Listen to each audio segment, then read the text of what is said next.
Hey everybody, welcome once again to Rise of the GM, where today we're going to be talking about a contest of thievery.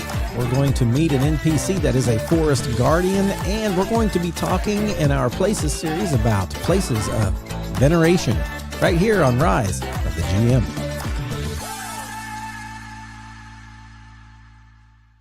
Hey Adam, here we are back again. It is last week of January, is that correct? Yeah, it's crazy. We're in the last week. Very, very crazy.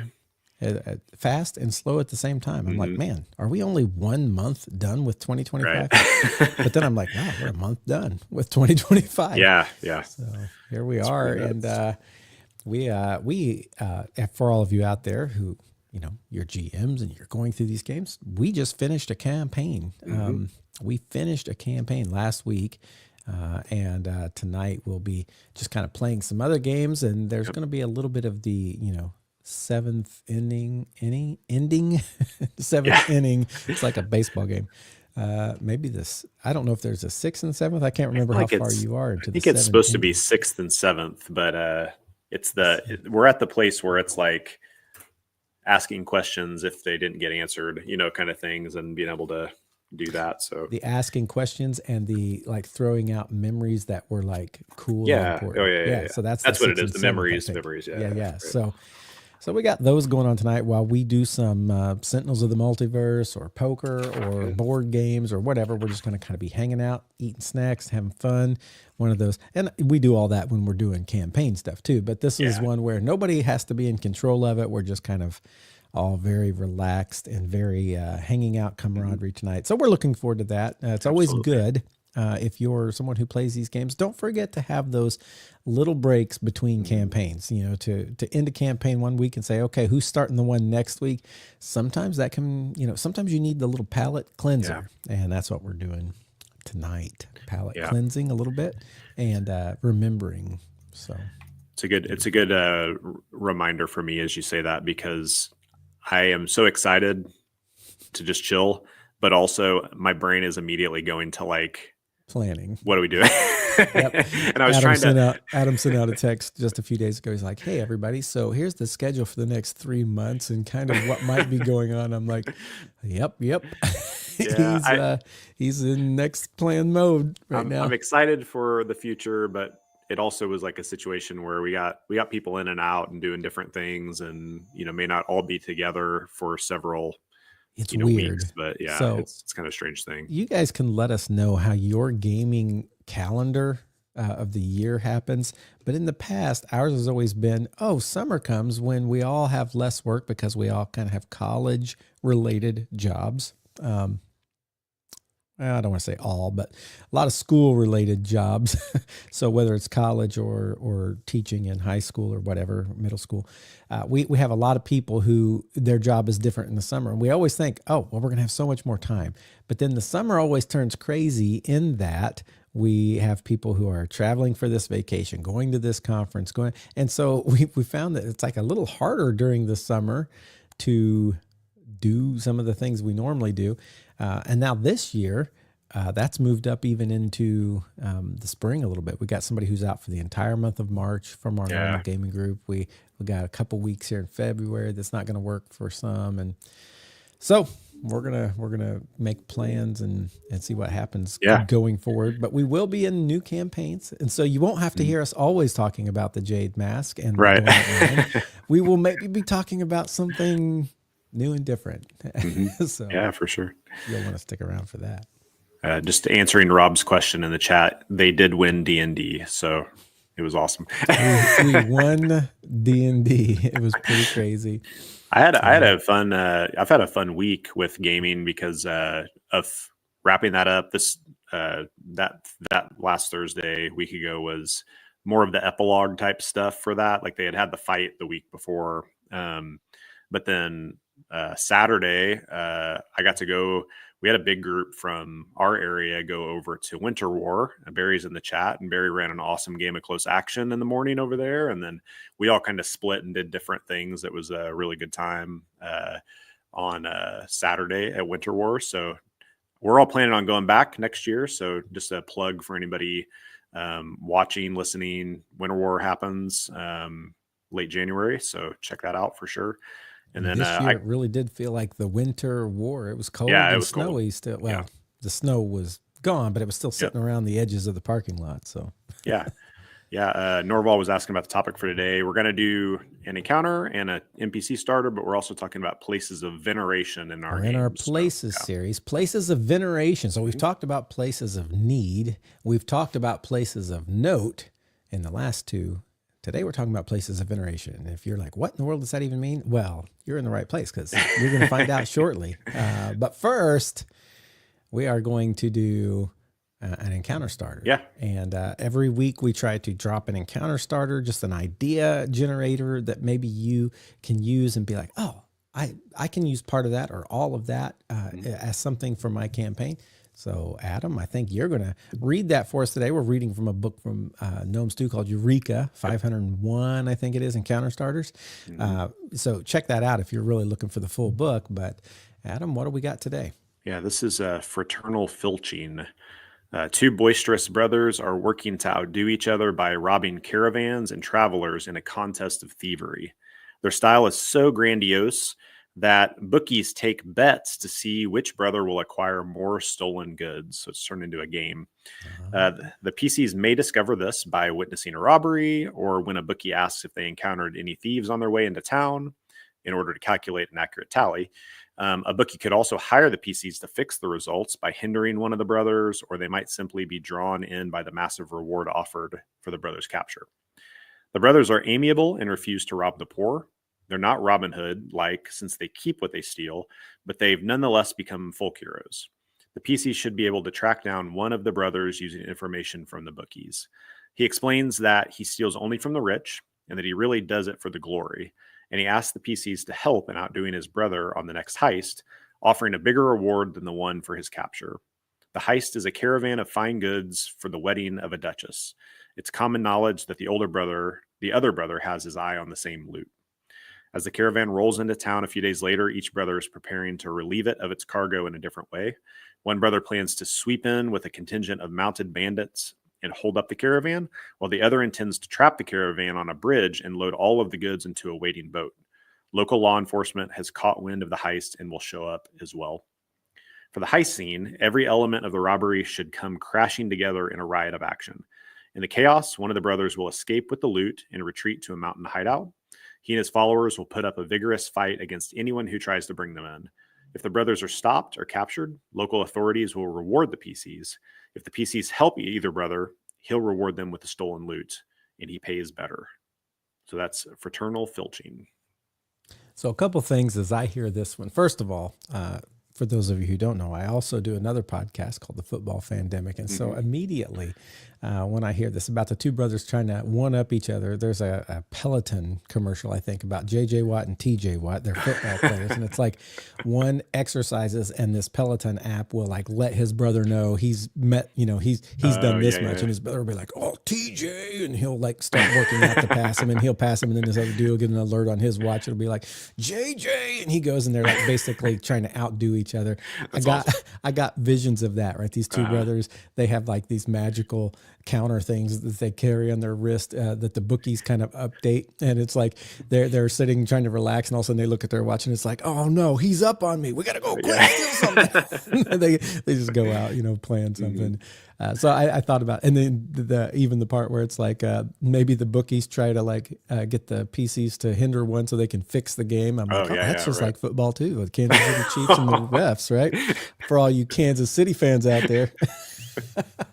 Anyway, probably most of our audience is not huge football fans, so we'll move on from that. The other thing that this made me think of was the fact that this is very similar to one we've read before that I actually use in a game where you have 3 or more factions that are all going to kind of hit with different goals at the same time. And your PCs have to figure out what they're going to do about that.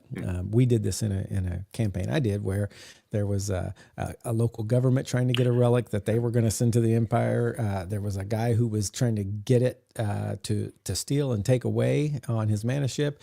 There was a local thieves guild that was trying to get it at the same time. And all of them had contacted the PCs, and it was at the docks at this time of night. And I just threw it up in the air, and I had no idea which of these the PCs would decide to help and how it Right. would go. That's kind of what this feels like. You got the law saying, help us. You Mhm. got one brother saying, hey, you help me, I'll pay you more. Yeah. Their third brother's coming in. All of them have their desires, and your PCs are just like, okay, what are you going to do? So Right. I Right. kind of like that. Hmm. You do kind of have to make a plan for whichever way they decide to go. If they decide to help law enforcement, which the Hmm. plans are pretty easy, and that is, they're going to get more loot, and you just have to think about like, okay, how is the fight going to go if they help law Yeah. enforcement? Right. How's Right. the fight going to go if they help the brother with the boat? How's the fight going to go if they help the brother who, has the bandits riding in? Mm, And yeah. then, once one of the brothers runs off with the loot, what are they going to do if they decide to not uphold the law? What's that going to mean for their standing in that town and that kind Hmm. of stuff? So Hmm. you do have to think a Yeah. little bit in advance, but it's fun because it gives them a real chance to not be on rails, but to kind of get a choice. Yeah. And For sure. you may have an idea of what you think your party will do based on how your party usually reacts to either monetary rewards or goodness in all things, or Right. Right. yeah, the idea that these guys are robbing the rich will appeal to some players because Hmm. a lot of players hate the rich, just like a lot of people hate the rich, but they're not giving it to the poor. They're just doing it Yeah. for Just keep themselves and for their glory. So it. that may turn some away who are like Right. Right. good characters. Yeah. So it's a fun and interesting campaign. What do you think about it, Adam?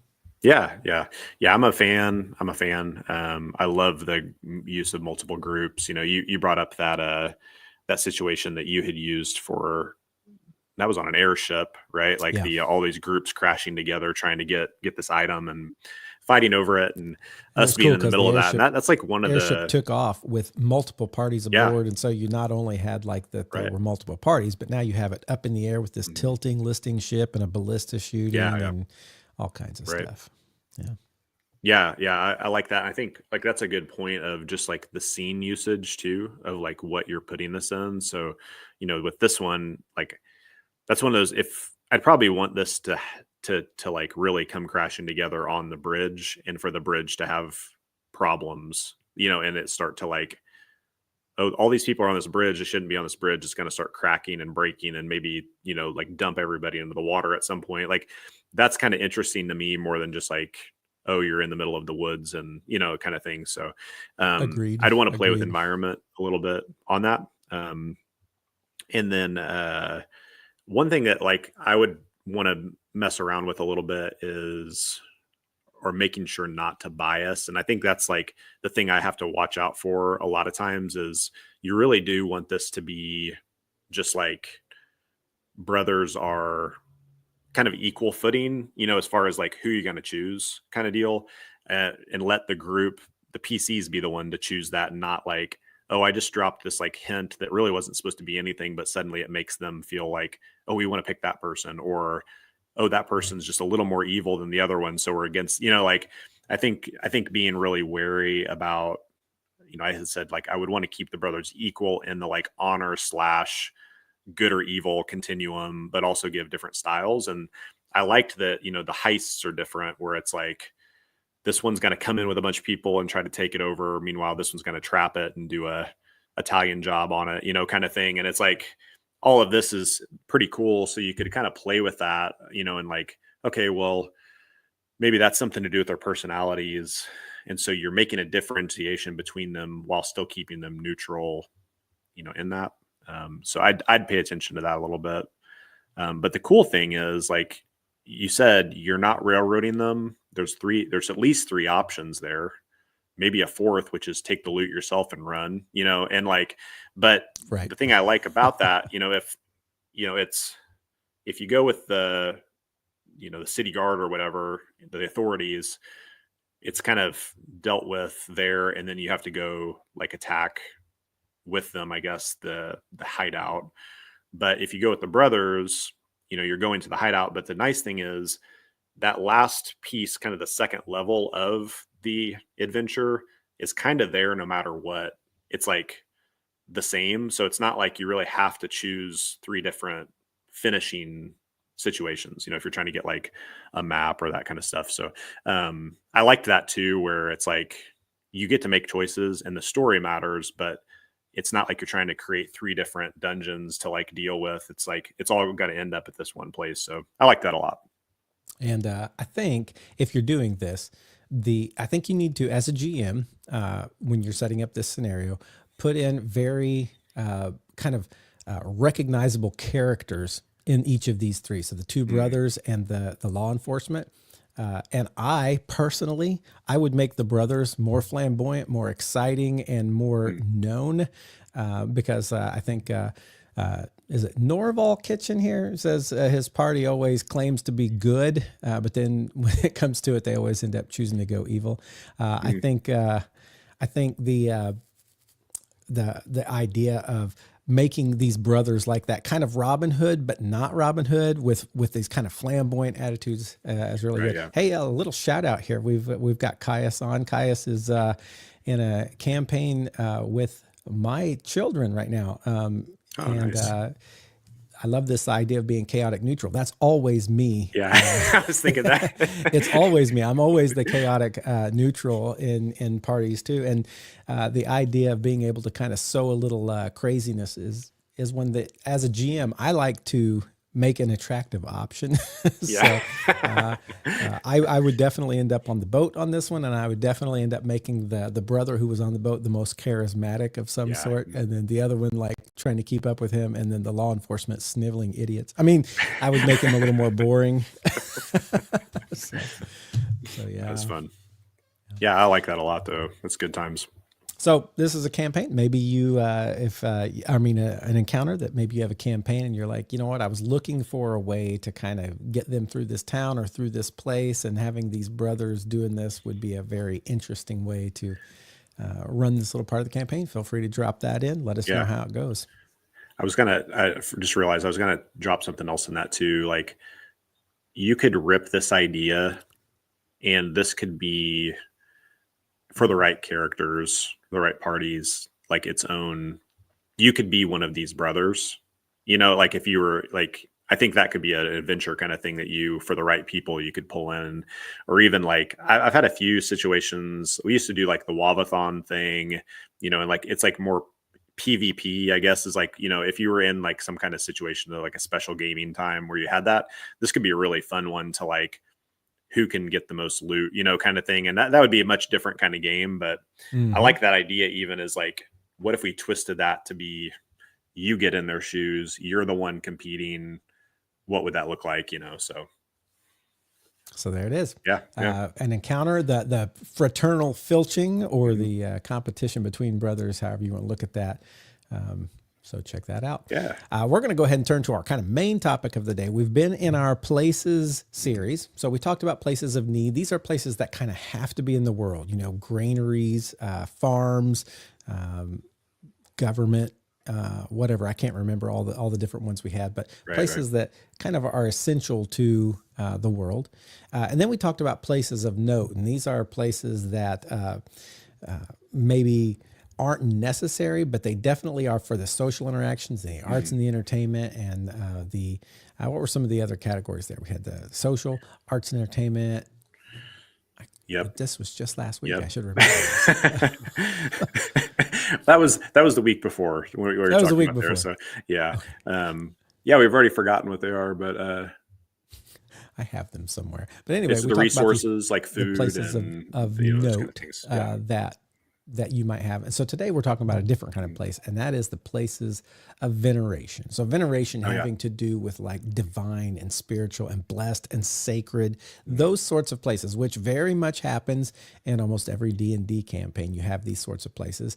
And so we're going to kind of break down how you might break these down and have different sorts of places throughout, and how you might use these places in your campaign. If you're a GM running a campaign and you want to add something that, the good thing about, I think, a place of veneration is it adds kind of awe and reverence and devotion and purpose. One of the things that you can lose in some games is and maybe that's what your party wants. You just have this episodic, hey, we help this merchant. Hey, we're hired to do that. Hey, we just episode from week to week, and there's not a lot of purpose. But when you start adding in, this thing has a spiritual significance. This thing, Mm, there's a group of people who have devotion to this, or there's mm, this mysterious this out in the woods, whatever it is. Those sorts of things begin to yeah. add kind of a weight and a heaviness and a purpose to your campaign that make people kind of go deeper than, yes, I take my sword and attack, the goblin. Mm. It's like, why do I take my sword and Yeah, attack the right, right, goblin? right. So let's talk a little bit about places of veneration. And Adam, why don't you Mhm. kick us off in this? Yeah, yeah. I liked just that idea that this is a very broad thing for a lot of reasons. It's in the book again. We're talking about the this like world building. The book's called World Building. That this is kind of springboarding out of. But like reasons, they talk about reasons that could be venerated. It could be like birth of a holy person or deity, death of a holy person, where ascension took place, or where a miracle was performed, or where communication with the divine, or manifestation, or like sacred animals, or like all these things. There's a lot of different reasons, and I think that even thinking through that just idea of like there could be a ton of different ways that we look at a site and be like, oh, this is like holy or venerated kind of thing is pretty cool, and that you can play with that a lot, if you're going to use that.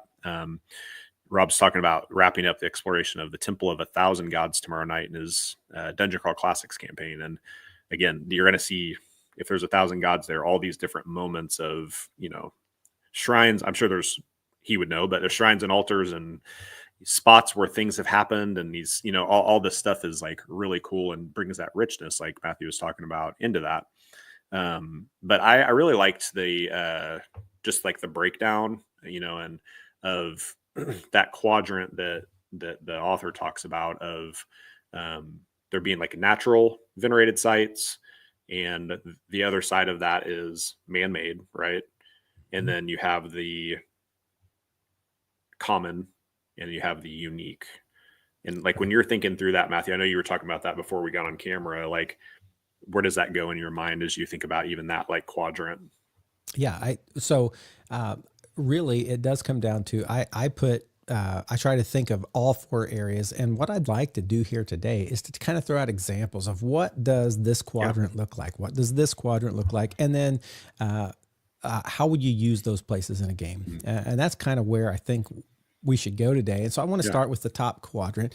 So on, like you said, on one side, you got natural stuff. On the other side, Mhm. you got man-made stuff. On the Right. top, you have those places that are common, right? These are sites commonly found across the world. Mhm. And then in the bottom, you have unique. These are singular, like one Yeah. of a Right. kind sorts of Right. places.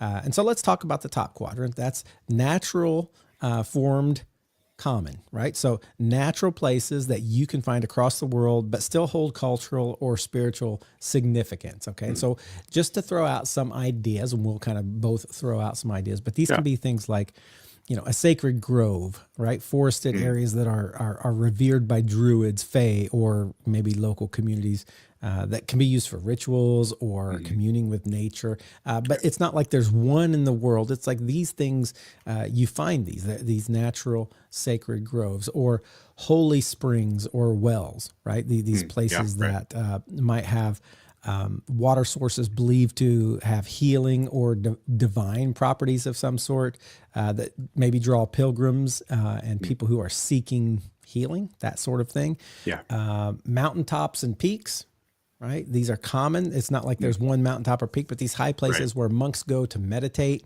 Hermits might go up for solitude Mhm. because they feel like they're closer to the gods. They feel like they hear whispers on the wind, those Yeah. sorts Right. of things. The idea of like ancient trees, these colossal trees that are considered sacred, sometimes thought to house spirits or dryads or ancestral memories, but it's not like there's just one. Now, this Right. is kind of one of those things that you might have a singular, unique sort of amazing Right. Yeah. tree. We'll talk about that later. But these are the types of kind of common are across the world, sorts of venerated places that people might have as you travel through lots of towns and forests and mountains.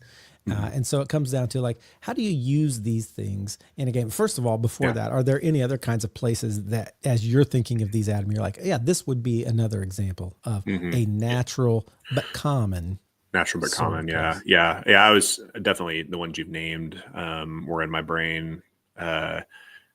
Shorelines come to mind for some reason. Like there's something about like coming to the edge of the ocean or something that can, I feel like maybe it's the sense of awe that comes from that for me at least. But I was also thinking you brought up mountains and it's probably connected to that, but I think about like specific passes, like a pilgrimage may happen through a pass in a mountain or a valley for that matter. But like it's a thing they pass through, but it's not been made. It's just was the natural occurrence for like a pilgrimage kind of thing. So those were kind of two that connect a little bit with that too. I like this. I don't know exactly why what I said here, but Rob wrote, Matthew, have you been reading my GM notes? Something that I was talking about here is something that he is. Well, guys, if you're in Rob's group, you didn't hear anything. You heard nothing. You don't know what's coming up. But yeah, so these are some of the kind of common places, right? And so I like to think about, okay, how do I use these places to maybe hook people into adventures? My party is what I typically like to do. And so, you think, okay, maybe it's one of those holy springs, and it's drying up. So the question is why? Why? Why is it drying up? Is there a corruption deep in the earth? And then this sets people off on, chasing whatever that corruption might be. A druidic grove is being threatened by expansion of a kingdom, right? Somebody's wanting to come in and cut down all this because they're wanting to expand. And so you guys are now kind of put in the middle of that as the PCs.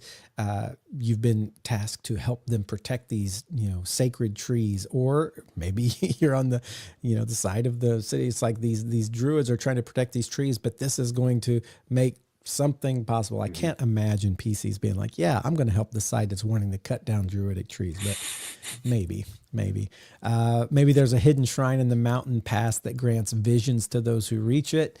And this is kind of one of those things that your characters are like, oh, what kinds of secrets might it reveal? And that begins to like set them off on some adventure.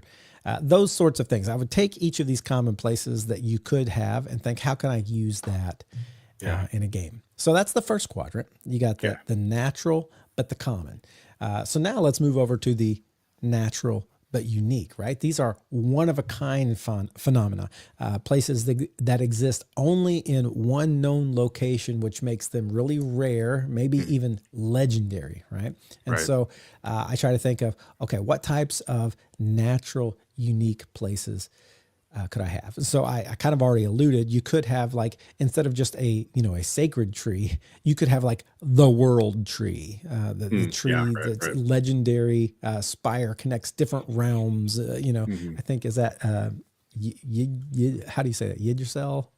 I'm saying it wrong. The tree of the Norse gods. Oh, okay. Yeah. All right. But or it could be like a cosmic pillar of some sort, something like that. You could have like a place where there are floating or inverted islands. I was just reading a book. I've been big into lit RPG, and I'm reading one of the Unbound books, and they go into the Dwarven, in the Rhymefing Mountains where it's super cold and stuff. But when you get into the hold, they find that there is a extra dimensional place where there is an inverted mountain, and when you jump into it, gravity switches, but in there there are some amazing things, and it's bigger than it looks on the outside, and it's this singular landmass that defies gravity, and it has like its own sorts of magic, and of course there's amazing loot because it's a dwarven hold and this mountain that belongs to them. And so that would be a kind of natural, in a way, not the dwarven part, because the dwarves are going to kind of mix that. When I say man-made, it can also be dwarven-made. See here, I'm talking about dwarves, guys, and I'm giving them due credit. I just want you to notice this. I'm recognizing that they are things that can be in the game and be. But anyway, that could be one, something like that, inverted or floating mountain or floating island, right? Right. Or you could have this place that has an eternal storm of some sort, this Mm. celestial event that happens, right? A place where the sky is always ablaze with supernatural storm, or like these aurora borealis sort of things that do something, or these shifting constellations, and it's Right. only Right. in that place where this happens, and then something because of that, right? Hmm. Or something like the singing caverns, right? This cave system where wind blows through it, always Mm. producing these haunting melodies. That's considered sacred by someone, and what happens in those singing caverns, who knows? Again, Yeah. these are as varied as you can come up with in your imagination, Right. Right. and that's what's so cool Yeah. about these unique ones. The common ones are going to be things that you find kind of all over, Mm. that you would think of normally, but the unique ones, you can be as crazy as you want to be. Just think of something that's in nature, and then think of some like unique.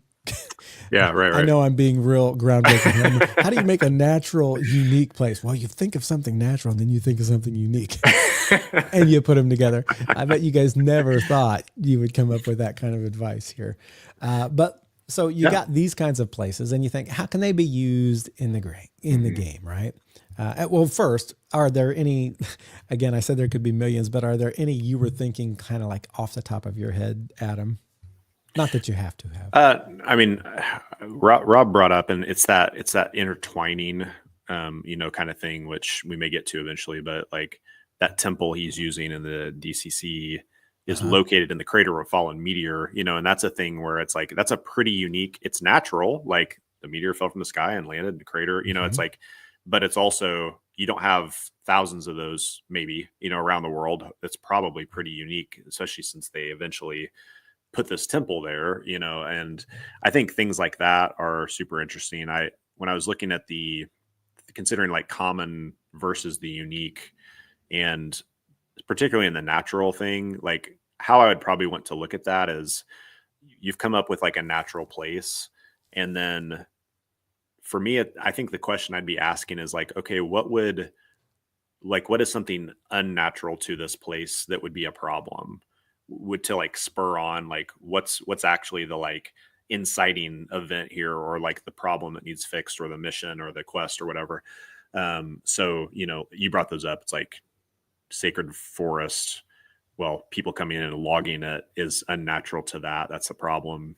um and then like even spiraling that out, if you're wanting it to become like a larger story, okay, we may have dealt with that, but what if that kind of thing is happening in more of these common, there's common natural sites in the world, and someone's behind that? That's suddenly like now you have a story arc kind of thing that you're having to travel and figure these things out, and maybe there's different ways of fixing it. But when it comes down to the unique one, like kind of saying the same thing you said, was just like something specific has happened at one of these, and that suddenly makes it unique. So we have a bajillion mountaintops in the world, but this one place is where some deity came down and spoke something, to someone. That suddenly becomes a much bigger deal. All these are holy sites, maybe, and places where people would come and, want to like meet with the spiritual or whatever. But like, this is the place where this Right. exact thing happened, And and that's how, when the question comes, how do you use this place mhm, in the game?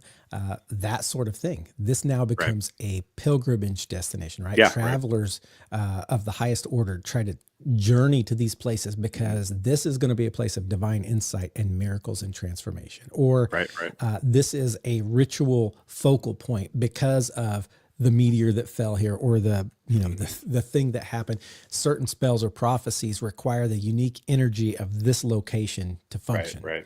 Yeah. Yeah. Or Totally. it's a guarded or forbidden thing. That's how I might use it in the game. These places are protected by ancient orders or monsters or laws that prevent their desecration, and Mm, so that starts to be used in the game. And so then I start looking for, the adventure hooks. So yeah. what's going on? The world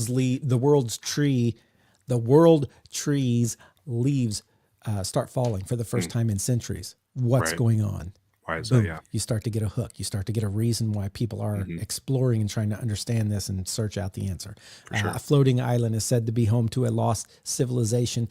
What was it that made this civilization forgotten, and why is it now, in their minds for whatever Hmm. reason? The eternal storm we talked about is growing larger. What's the cause of it? What has something angered the sky Yeah, gods? Is right. there something feeding into this? Those are kinds of hooks that I might Yeah, use for these natural, unique sorts of places. mm, Let's go on with our quadrants here. We got the man-made now, and let's yeah, go to the right. man-made common. All right. Common. So these again, widespread but sacred, right? These are constructed places that are holy for some reason, Hmm. venerated, that exist in a lot of locations, often shared Yeah, by different cultures. So, what are types of man-made common places? I'll let you start this time because I keep starting and kind of. that's all right. Yeah, I'm glad. I immediately think of like roadside shrines, monasteries, like that kind of thing, and Mhm. uh, even cathedrals, man-made. Those types of things are like immediately come up for me of, or even like altars. There could be altars that don't have an actual edifice, around them, but it's like this is something that's been built out in a certain place of the wild, but this is for that thing. Yeah. Yeah, so I thought of that also temples and shrines. These Hmm. centers of worship for gods Right. and their ancestors, maybe, or spirits that are found Mhm. kind of all over the place. You find these places. That's a Right. Yeah. man-made, common, venerated place. A Mhm. temple to, um, I just Paylor. forgot. Palor, right. Uh, but also these altars and wayside shrines that you were talking about. These small structures, travelers can stop and pray, make offerings, seek guidance. These are common, they're everywhere, man made, venerated places. Right. I think this could also then go to things like I think Caius in our thing here was saying I think it'd be a campaign to be fun that you can make storyline of an ancient tomb, right? Yeah. These tombs, Right. graveyards, catacombs. These are places that are man-made where the dead are Sure. Yeah. honored, ranging. They can be just simple burial grounds to sprawling kind of underground necropolises that happen. And again, just because it's big doesn't mean that it's unique. These things can happen in lots of cities, Hmm. but the burial grounds, these graveyards, the catacombs, whatever it is, that's a man-made kind of a common sort of place Right. where there's going to be kind of spiritual stuff happening. Also, I would think of like pilgrims' roads and sacred routes. Mm, These well-trodden paths that lead to holy sites that are yeah. often kind of lined with way stations and symbols of devotion. Those are common and they're man-made. The path has been made and beaten Mhm. down and trodden, and maybe even, you know, um, I don't want to say blacktopped. That's not right. Bricked, paved, Pave. depending on the Yeah. place. Yeah. With these way stations, so these are the sorts of things, and how I would use these in the game. Often, these can be centers of influence, right? Religious leaders or orders often operate from these locations, and that impacts politics and Right. society and the things that your characters are going to be involved in. These places also would be sources of power, right? Holy sites Hmm. have magical properties that often grant blessings or act as Mm, conduits for divine magic. And maybe one of your characters is a divine magic character, and they have to go to these places in order to learn a new spell or to empower right. Yeah. things. I would use them for cultural conflict, right? Different faiths would maybe contest control over certain Mm, temples or pilgrimage routes based on who they thought should right. own this, Right. have this kind of thing. And then I would start looking for adventure hooks. Hmm. A temple's relic has been stolen. Who took it and why? Right. Okay, Yeah. that's Yeah. that's a For way sure. to get you to begin to interact with a common man-made venerated place, this temple. A forgotten graveyard is stirring with restless spirits that have unfinished business. Mm, Why? What is it that's the unfinished business? And that yeah. begins Right. to draw your characters in, and they have to begin to figure that out. A Hmm. sacred pilgrimage site is overrun by bandits. Who's going to protect the faithful? Maybe that's something you do. Hmm. Those kinds of things for these Yeah. For sure. common man-made places of veneration. Yeah. Yeah. I think there can be like I like that a lot. I like that a lot. I'm wondering like another continuum of like simple to complex, even like was not thinking of this earlier, but even like burial mounds, like kind of thing. There's a place there could be veneration of like, these are specific people who were buried in this way. That kind of mixes a little bit again for me, because it's a lot of those are grassed over, kind of thing. So it's suddenly like, okay, well, this is made by man, but it's also taken back by nature, or like cairns and like stone structures. I don't want to get into the unique one that I'm thinking about right now, but the, that's like man or dwarves or whatever put this up, but it's very natural feeling also. So you start to like blend that, but then getting more and more complex into the shrines and things. But yeah, that it feels to me, because I was thinking about the like natural adventure kind of thing where, it's like, okay, well, what's unnatural to this and how would that affect it? What if that happened? This is obviously not necessarily like what's unnatural to this, because it's not natural to begin with. It's a man-made thing. But I like that idea of like, okay, there's an element of this is what makes this man-made thing holy or venerated or special, and someone has taken that, or it's broken, or it's ceasing to work the right way. That definitely kicks you into like what's the next step from that for the PCs to deal with it, kind of thing. Yeah. So let's move to the fourth quadrant then, and that obviously is the man-made but unique, the things that are singular and legendary. They were man-made, but there's only one, right? The pinnacle of veneration by man, standing alone in its uniqueness. And so this one's tough for me, because we're trying to stay a little bit away from places that are ruins, because that's the next in our series. So I'm going to try and kind of skirt away from those. But when I was thinking of these, I thought a lot of things like, a grand cathedral to a lost god, right? So it's this man-made, this enormous temple built for a deity that no one remembers. Right. Yeah. What are the secrets that lie within, that place? And so, am I getting close to the edge of like ruins? Well, maybe, depending on what shape it's in when you find it, right? Exactly. The tomb of the first king, maybe it's kept up really well by this group that venerates this, this lineage. The tomb of the first king, the crypt where the bones of an empire's founder rest, possibly protected by ancient wards and golems and stuff like that. That would be a unique man-made place. Right. Maybe a place like the City of Eternal Lights, a place where divine radiance never fades, said to be touched by the gods themselves, but it's the city that was man-made, and somehow the god has begun to bless this place. Yeah, right. For good or evil, right? I'm reading a book right now where the paladins, those who follow the light of the pathless one, are actually the evil in the world. That's not really that uncommon for a lot of fantasy books, right? They're the ones who try to burn everybody out who's not like them. But that could be a place.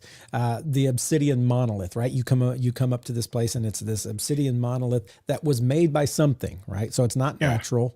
You don't know who exactly made it. This massive, mysterious structure covered in inscriptions that no one's been able to decipher.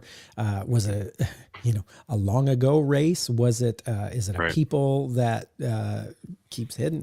Who made this, and why? Again, I'm skirting real close to like this idea of ruins, right? Yeah. But I'm trying not to.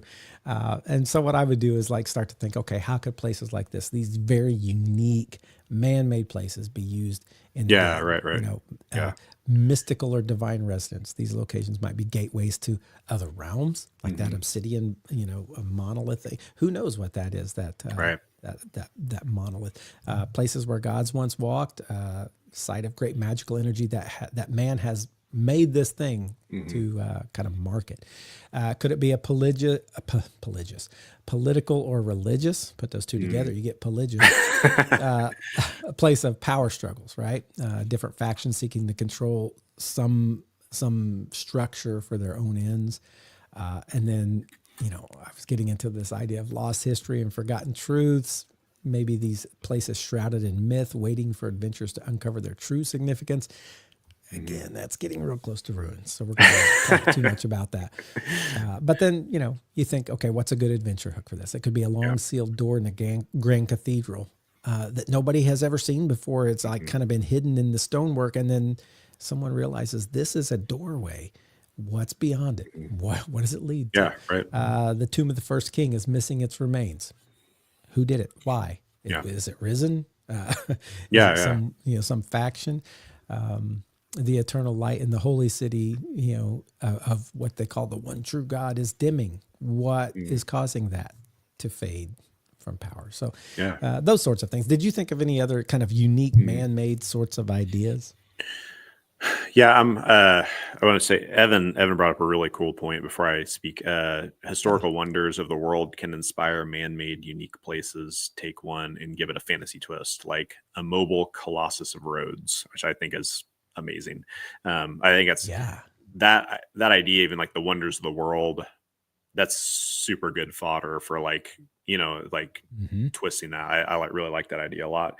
I was thinking like in more, I guess, like real world terms to like inform what I would want to do, or like where my brain was going, I guess, at least. So like we were talking about, like there's a lot of cathedrals. There's only one Notre Dame. Like Right. it's literally above all others. Like Hmm. it's special. There are many cairns and like rock or stone, structure things, but there is only one Stonehenge. That's the thing I was thinking Right. about earlier, of there's something special there. And I think a lot of the stuff when you were talking about the like adventure plot hook kind of things that could come out of that, one of the things I'd want to ask is, okay, if I think it's totally cool, we just place our adventure within a special, unique man-made structure. And I think that's awesome in itself because you have a lot of cool just environment to put it within, and that's like evocative, right? But if we're gonna maybe push on like, okay, it's unique man-made, then again it's like, well, what is the unique thing? You brought up like, okay, the tomb of the first king, his remains are gone. Like, well, that's what made it special, was like his remains were there and now they're Right. gone. So that brings you into that in a way that's like, well, the doorknob of the tomb of the first king's missing. And it's like, well, can we just put another one on there? Like it's I got that's not this as big of a extra deal. doorknob. Right. So it's a little bit different of a thing, but when you're like, okay, this is the thing that made this what it is, that's an important thing. So that's kind of how I would like play that a little bit, I think, is to push on those things specifically. Yeah, I'm reading some of the comments here, and Mm. Caius is talking about uh, he's doing what I do. He's treading that line between ruins and places of Yeah. veneration. So we'll probably talk some, Caius, about some of this stuff you're talking about next time. Mm. Maybe not next time, because next time we have a guest. The next time we talk about Next a time after place where that. we Yeah. talk Yeah. about ruins, Yeah. but There's yeah, definitely a like crossover in many of these things, right? Like we kind of saw that with like need and note and all that stuff too. Of it definitely, there's thin places between these as well. And you brought up something earlier I want to eventually get to, but I don't want to like derail the thing of just like the time frame of these hmm, things. But I just want to keep that on the record to talk about. yeah, yeah. So when I'm thinking of places of veneration in the Mm. campaign, I typically think of them as having certain kinds of importance in the campaign. First, I think there is a narrative importance. Yeah. I kind of alluded to this at the beginning, and that is the idea that these locations they don't just define the world's history, although they would, but they serve as key elements in not just the religious and cultural identity, but also in like a purpose and importance for your players. Mm. These places of veneration are going to add a significance and a weightiness to the things they do, right? Right. Right. I think they also make it a strong way, whether it's the common places or the unique places, that player interaction can happen, Hmm. right? That your players are going to be seeking places often that have some sort of holy significance for personal reasons. A Right. cleric wants to visit the shrine of their god. A monk wants to visit this Mm. holy temple where he's going to learn the new, uh, you know, forms that he's been trying to learn for the last several years or whatever. A Right. Yeah. rogue wants to loot a tomb that has really high level things in it. Yeah. So, Right. he's going to look for the unique, the place, or at least a venerated place, even if it's a common place that would have stuff that he can sell. Right. Yeah. So these places would probably be places that your players are hoping to get boons from, may end up getting curses from, depending on how they're treated, right? So the player interaction with these places of veneration is going to be different than like with a place of need. You don't go into a granary thinking you're going to end up with a boon or a curse. You don't go into a restaurant thinking you're gonna learn, like, get this visit from your God Yeah. Right. in this restaurant. That's going to be different kinds. I think the other way to use places of veneration in a game is it really creates atmosphere. And I kind of talked about this before, but this idea of really use the sensory details to make these places come alive. That ever brewing storm is going to feel completely different than the hushed reverence of the temple, the greatest cathedral with the burial of the first king's bones in it. Right. Whatever. Yeah. Yeah. And so you work to sensory image, make it as unique as possible, especially for these unique ones. Obviously, what are you laughing at here? I'm sorry. It's probably a comment, right? Or It is is. this just a thought? No, it's comment. What is it? Said you wouldn't get a boon from the restaurant, and Rob said, unless it's Stavros, god of the euro. There you go. So he might give you a boon. And we even have like Sorry. you had a character in one of our campaigns that ended up giving our PCs these what were they, spice bottles? Yeah. It was a spice bag of tastiness and the spice bag of the burning The throat or boons something of like that. tastiness and burning, hot chili peppers. But yeah, so these places can incorporate beliefs and customs from the world that make it feel like a true part of the world. They can define history, they can define culture, but they also add this weightiness and significance in this player interaction. Again, the purpose to your world often comes in the mysterious more than in the mundane. Right. Especially if you're like Adam and I, and you like these truly epic sorts of fantasy. You look at any epic fantasy, it almost always has some like spiritual, religious, venerated sort of idea in there somewhere. Even if you're looking at Star Wars, right? The whole idea of the Force and the mysterious parts of that and the places they end up going. I can't really talk too much about Star Wars. I'm not a deep Star Wars guy. So maybe I shouldn't use that as an example, but yeah. So Yeah. I don't know. Do you have anything else here about places of veneration? I do. And Norval actually kind of is opening that up for me here, asking, can you make a place to a fallen PC? And I think that is super cool. It's very cool as far as like a venerated site. And you can do that in a lot of different ways. But like to speak into that, I think that could happen during a campaign if you lost somebody, if maybe someone took like a fallen barbarian that, just died in the middle of a campaign, maybe you could take his remains out and like bury it and do something special. That would be super cool. That's me. That happened by the way, in our campaign. but, Adam's character died. Yeah, he was the barbarian, and he was missed. Yeah. Although, or like some of the stuff I've been trying to play around with a little bit of like reusing a world. If you happen to have like another game in a world where someone had died, maybe that's something that had happened. And that's like kind of opening up the thought. One of the kind of other ways of thinking that I wanted to talk through was just like the time frame of a venerated site.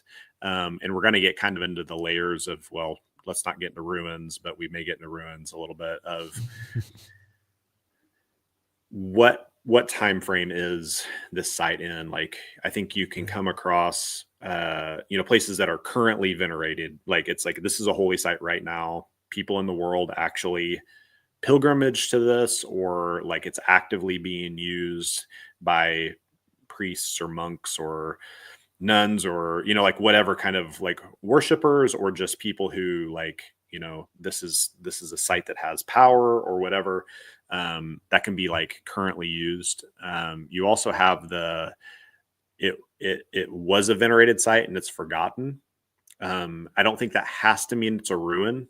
That does get into that, and we can talk about that next time. But like, it could just be this is active and pristine, but just people have forgotten like the reason that it was venerated, and there's a lot of ways you can do that. So that may be something where your group, they stumble upon a thing. And I actually think, and again, maybe this is a ruin, but in your game, Matthew, that the one dungeon we were in, we kind of came into this room and it's this like giant statue to the dwarven deity Dumathoin, kind of thing. And Mm-hmm. I don't remember it being like totally broken down or anything. It's like there, and we're like, oh, and that actually led, I haven't really dealt with it a ton, but one of the characters I play in that game, my dwarf, is a cleric, and I actually Dumathoin is like somebody I grabbed onto, even though as a player I have very little understanding of what that even means. It's like he's connected to that, and so that gave an opening for that. But then the third part being what kind of Norval was getting at was like, what if it's a venerated site that becomes a venerated site during your game? Like this is actually an effect that happens because you dealt with a deity, and suddenly, well, it's like, the game we just finished, there was lots of moments where these avatars were dealing with the PCs. Maybe in the future, one of those turning point moments where like a boon was given suddenly is now people like pilgrim to this, in the future or something. So I think there's like ways to look at that. You have the quadrant of all those things, but also what time frame are we in, and how does that change what this looks like, kind of thing. And I really like when you have PCs do things and it creates change in the world, and that's like that kind of future one kind of leads to that. So, and here's a fun little GM thing to do, especially if you have multiple people who GM, or if you GM different campaigns, but you end up in the same world.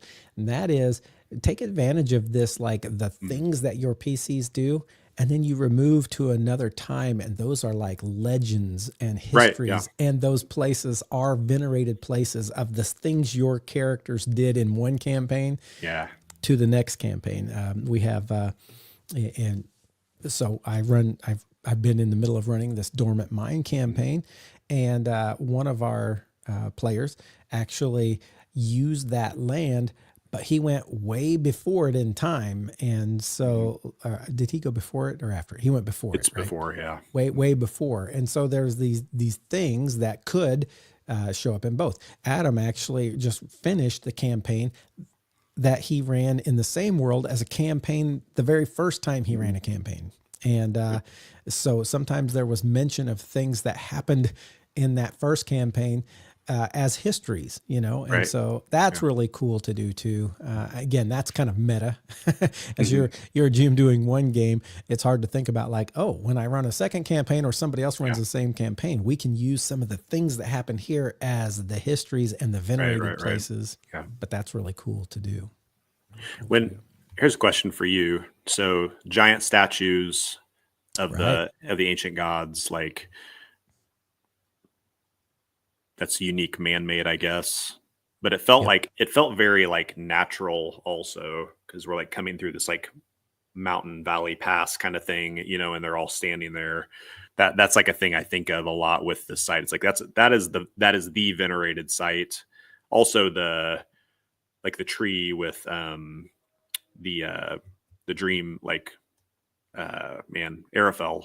Like when we met Arafel, that felt like a very shrine type place to meet her, but also a lot of natural, like these things intersect a lot, I feel like, and those are ones I remember. Yeah. In my Dormant Mine campaign, venerated spots are a big deal. So you have Arafel as one of the gods, and you guys did come to meet her in her Eldridge Forest, right? This super old forest, and it was a very venerated spot that you can only find if she allows you to find that. You also, as you said, like somebody made these huge, gigantic statues of the seven gods, and it's been lost to time. But they're there, and it's kind of like they're kind of overgrown. It's a very natural place, but with these man-made things, and when you come upon it, you feel it's a different sort of place. You went to the Vale of the Frozen Tears in the north, which was a place that had, because of a god doing something in this place, left it the way it was, and that's where your barbarian died. And Yeah, right. there was a small, kind of a venerated spot set for him in this place. So venerated spots do play heavily in my campaign, but again, it's because I play epic and I love to play mysterious and spiritual. Those things all weigh heavily into the way I tell stories. That's not going to be everybody's game. And so here's the thing: if you're Right. someone who this is not a big part of your game, don't feel like you can't be a GM if you're not like using these sorts of places and that sort of epic kind of fantasy campaign. There's lots of different ways to Absolutely. GM, lots of different ways to GM. And some people are really strong in ways that I'm very weak in. And that's what makes it so exciting to have different people GMing in your group. Yeah, yeah, for sure. Yeah. I like venerated sites. I do. Yeah. Yeah. I'm a fan. Well, I'll tell you what, we're going to move on from our venerated sites here, and we're going to go to our NPC of the day. We always, from, again, a book by Gnome Stew, there's a book called Masks, and it's 1,000 different NPCs that you can just kind of take if you're looking for a characteristic. I said in that encounter starter, the two brothers, I would give them very strong characteristics to make them kind of over the top and very charismatic and stuff. And you may be thinking, oh, how do I do that? Well, you can go to a book like this and you can look up the trait charismatic and it has a whole list of them. And you can go find a couple that really kind of stick out and have mannerisms and Right. stuff. Yeah. And so we like to drop these NPCs occasionally for you. If you're looking for ideas. The one we're doing today is Redella Greenbow, and she is the forest guardian. She might say, honor the gods of these woods, and I'll honor your privacy. Dishonor the gods, and you won't have to worry about their vengeance. You'll be too busy dealing with mine. And so this NPC, her appearance, she keeps her blonde hair bound tight in a single long braid with small flowers woven into it. And she carries, she has leather armor with lots of gashes on it. Her bow is strung with just a thin green vine. She carries neither arrows nor a sword, though. When she needs either, she just reaches into a bush and retrieves one immediately carved of wood, right? And so that's kind of a cool, unique, who is this person? Role playing, she's polite, smiles often, very friendly. She occasionally will substitute bird chirps or animal sounds for spoken word, which really gets across the idea that she is completely part of this natural and nature place that she exists. Her personality, she is in harmony with nature, and that harmony extends to how she treats others. The only time she shows rage is when something threatens the forest home that she lives in. Motivation, she lives to protect the wilderness. She claims to be a protector chosen by the gods themselves, and she will not choose sides in any conflict. She doesn't. Her only concern is about the wilderness area that she protects. The background, in reality, she has no idea how she came to live in this forest, and has simply been the defender of it for as long as she can remember. Her reputation as a fierce warrior is widespread, and outdoorsmen in local villages will warn others not to cross swords with the guardian of the woods. So that's Redella Greenbow. I like Redella, this idea that there is someone with, like, no one really knows how she came to be. She might, they don't know if she is even really truly human, but she has this ability to pull arrows and swords and protect this forest and kind of hide in trees and be everywhere all at once. And I like someone like this. It's not someone that I would put too heavily in the story because she seems somewhat powerful. So I wouldn't make her someone who ever travels with the party. She would be in this place. This place is her reason for existence. And she's very good and uncomplicated. Not typically the kinds of characters I like. I usually like those who are, you can't tell if they're good or bad. There's a lot of gray in them. They may seem good in one time and then bad at another. She's not any of that. She is who she seems. Yeah, for sure. What do you think of this one? I love her. I love her. This is my I love this kind of NPC. By the way, I just want to throw in what Kaya says here. He's like, maybe an NPC you think is kind of nice, but ends up robbing you while you're asleep. That's typically the kind of person Yeah. I do. That's not who this is. No. But I guess if you were the GM and you wanted to make that who this is, You could put some twists for sure. Put some twist in there. Or give her like a really strange code of like, you didn't do these specific things that were super nuanced and you had no idea. And now I'm going to like defend against, like, it's like you could play around with that of like, there's this really odd code about what it means to honor the forest. That could be a thing. But I love, as written, I love her. I love that, like reaching into the brush and pulling out a weapon when needed. But I was thinking when you were reading that, I'm like, okay, the way I read that at first was it's like the forest gives it to her, and I think that's a way to do that. And even like you could get even more druidic magical. And it's like, she's not even reaching for it. Like a tree, like brings a branch down and hands her a sword, like you could go that direction. Or I was wondering, is she just so good and this is her home that she has stashed wooden weapons everywhere and she always knows? It's like there's that like option too. It's like the assassin or the Black Widow that has just weapons all over the place, and anytime you need it, you've left it there. That kind of would be fun. I love that idea though, regardless of which way you go with it. But I liked what you said about she's not the one that's going to travel with the group. And, it's kind of it's like the Tom Bombadil and Fellowship of the Ring. Like he has established himself in a very small place in the world and he's master, but like he's not going to, he's given his own limits, and I'm not going to go farther.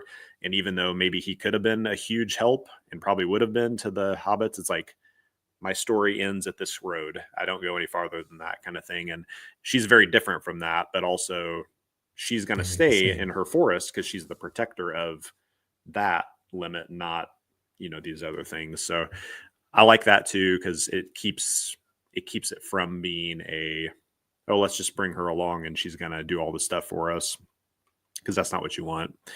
I would, as a GM, want to know what her deal is, even if she doesn't know it. I think I would want to go deeper into that. It says like she doesn't even know. She's just always been in this forest kind of thing, right? And I think I would want to like come up with some ideas about like, okay, why is she there? Because that could be a future thing if they start prodding some other place. She doesn't know it, but we do as the person running her. So I would want to play around with that and come up with some ideas, I think, and do that. But I think it's a really good use of principle that like NPCs don't know everything, and right.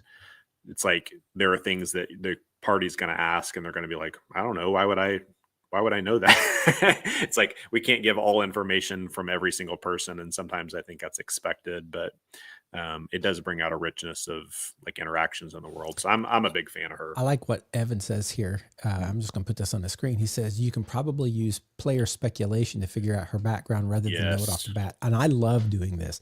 I love throwing out something that my characters begin to question, and they begin to throw out speculation, like Evan says. That is great. Based on what they speculate, my mind will start to put together and imagine and stretch that and move that. And it can be a much better story than if I try to come up with, okay, why is she here? When they start speculating, it can lead to all sorts of things. And, this very much can be like that kind of a place of veneration that's maybe not unique, but maybe it's like a natural place. She is there for some reason from some force, and based on what what the players begin to like speculate and think about, I can take that and meld it into the story in a greater form. She might have been put here or made by or called by divine, I can't think of the word where you invoke and pull down. She might have, there's ways that she could have been there, but I love this idea of playing off of the players' thoughts and ideas, not necessarily taking exactly what they say, but letting what they say begin to form the seed of the idea. I love that. That is a great GM tool. And I've brought this up before, but like having played Ironsworn, Starforged with Evan, with Eric, which by the way, we're talking about Starforged next week. Like having done that and even like done a lot of those things where it's not even like like, oh, I bet it's this, it's like, but like rolling on a table and being like, here's a possibility. Now, what do we do with that? Like, that's helped Right. me with the GMing. And I think that's what Evan's bringing up is a great, great GM tool to not always have to have everything planned in advance, but being able to like roll with those things, tweak it a little bit and go with that. It's good. Yeah. Yeah. Yeah.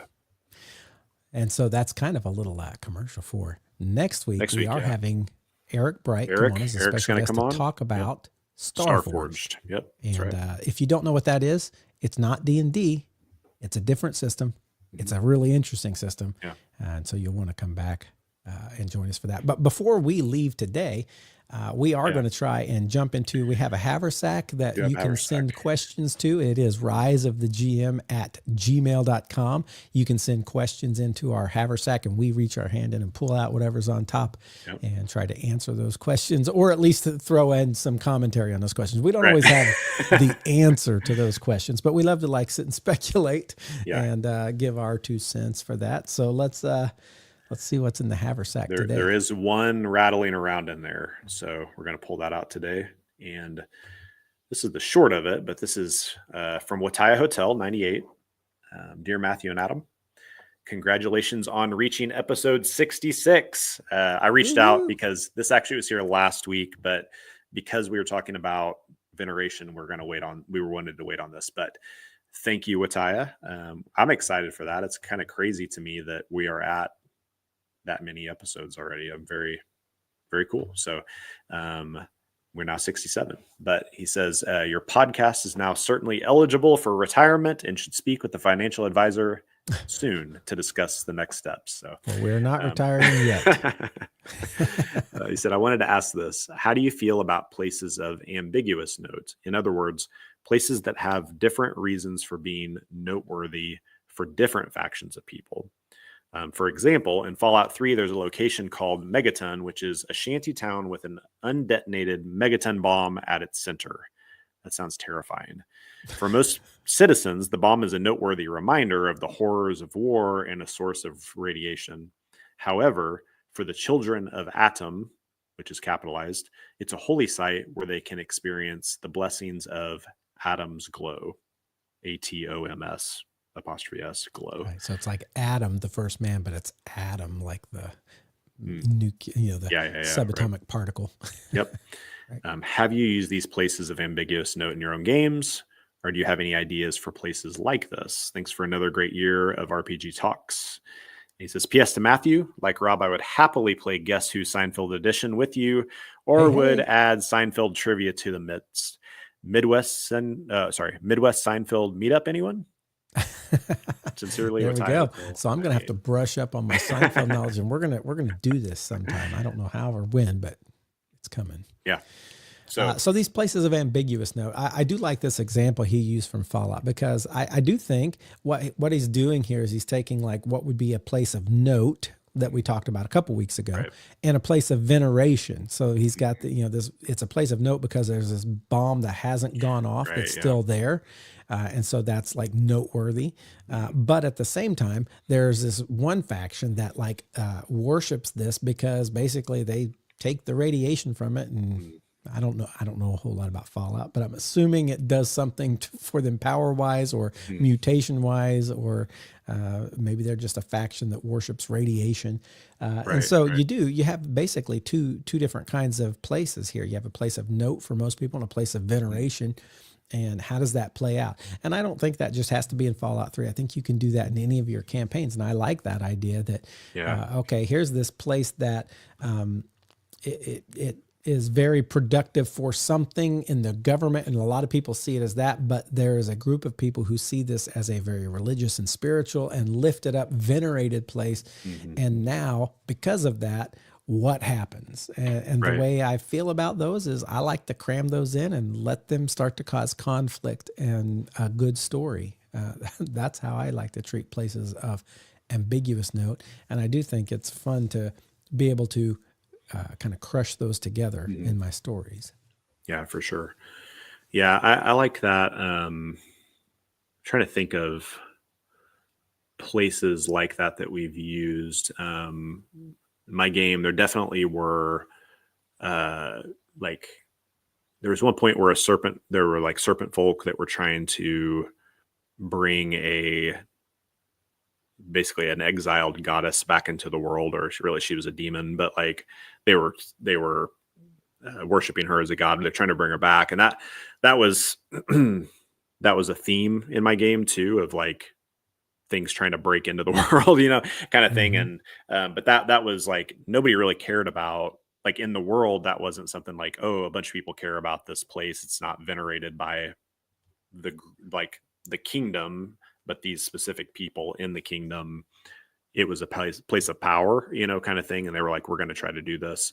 And that theme of like RPCs shutting down portals that people who should not be coming through or trying to come through, that was like part of that. That also kind of got played a role. There was a null band that had come in and destroyed a village, and the PCs tracked them down, but you all ended up in a this kind of dungeon cave system that eventually there were some ruins, sorry, but like it was a place of veneration, but it wasn't to again, most people wouldn't have cared about that place. It would have been probably a place they would have wanted to bury forever. But these gnolls, had this situation of, again, it was kind of a demon that they were trying to bring in, kind of thing. And or really they were more just worshiping. But that's where the sword that eventually Pip carried around, there was like shards of that sword that were found there. And so like kind of tying in some things like that, of like, it was very specific, it was very niche, not for everybody. But a thing I actually think of in like pop culture stuff is like if you've watched the show Andor, there is a point where they're on this planet, and there are people who once had like populated the area but had been driven out by the Empire. But once a year they were able to come in and have this like holy festival at the specific site, because it was very, very important to them. And I'm kind of speaking from not a ton of information that I have in my brain about Star Wars either, but like that like stuck with me, because it was really cool. There was like a natural phenomenon where all these meteors or comets or whatever were flying. I guess meteors were flying over. And that happened on that holy day, kind of thing. But I think about that in regards to like maybe a cool way to use those ambiguous like places of note or veneration is like, this isn't typically what's going on. It's like, maybe it's an urban area, but then there was this like natural place that was kept. It was a natural place of veneration that was kept, like not paved over, but people, at different times pilgrim to that place, kind of thing. I think that could be a really cool thing, just to kind of mix that and allow like this place of note for only specific people to sit in the center of a place where, mercantile's happening. People are doing their own business. They don't really care about it day to day, but there's this specific, broken down wall. Again, it's a ruin that people come to and pray at a certain spot. So I think that could be a really interesting way to do that. And I'd like to check that a little more in the games that we play. Yeah. Yeah. I think that was the only question we had. That's the question this week. So reaching in there, it's all empty. So all empty. So send in questions and thoughts you have to riseofthegm@gmail.com, and we will get to those. But for today, that's going to do it for us. We do want to invite you back next week. We will have a special guest host, Eric Bright, talking about Starforge, right? Starforge. Yep. It's going to be awesome. So be sure to join us for that. It's going to be fun. Thanks for joining us today, and we will see you all next time on Rise of the GM. See y'all. Thanks.